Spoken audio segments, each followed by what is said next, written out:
ধরুন আপনি সারা জীবনে 1 কোটি টাকা ইনকাম করবেন। কয় কোটি?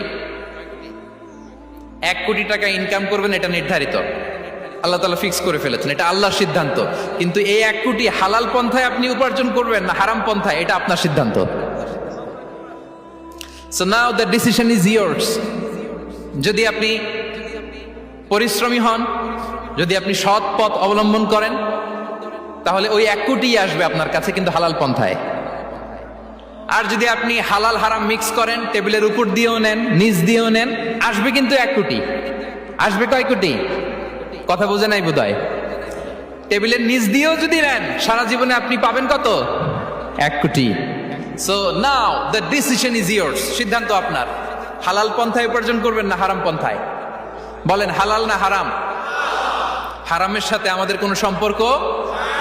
হারামকে আমরা এই কনভেনশন সেন্টার থেকে না বলে দিলাম, আওয়াজ করে বলুন নো।